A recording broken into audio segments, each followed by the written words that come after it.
Today I'm going to show you how to make a slushie with pretty much any liquid that you want in this frozen magic little gimmicky kitchen product. It's super fun to do, great for the kids. Let's get started. All right, so all you need is your favorite drink. I'm just going to use a Gatorade here, watermelon flavor, but you could use like soda, you could use energy drinks, whatever you want to do. And now you just take this little frozen magic squeeze cup and you put it in the freezer for about 5 hours, 4 to 5 hours, and then it's ready to go. Super easy.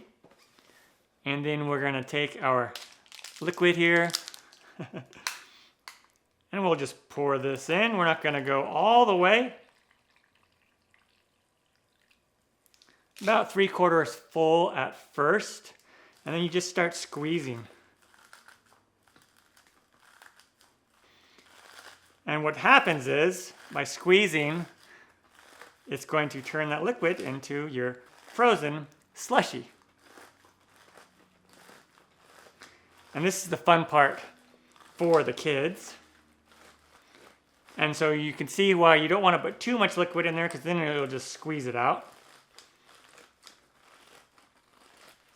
All right, I'm going to put some more in there now.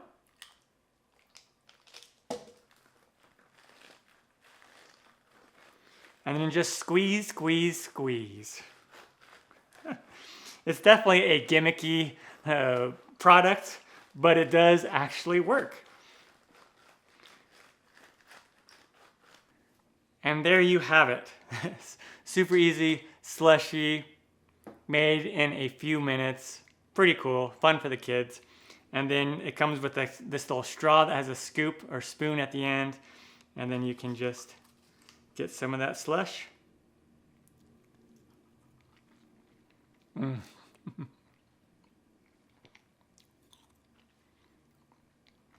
Such a fun little gimmicky device to make slushies. Again, you can use pretty much any of your favorite drinks in here to make a slushie with it. I'm Matt Taylor. This has been another episode of In the Kitchen with Matt. Thank you for joining me. As always, if you have any questions, comments, or requests, put them down below and I'll get back to you as soon as I can. Thumbs up, down in the corner, press it. Don't forget to subscribe to my channel and check out my other videos. Take care. Time for me to dive into this some more. Oh yeah.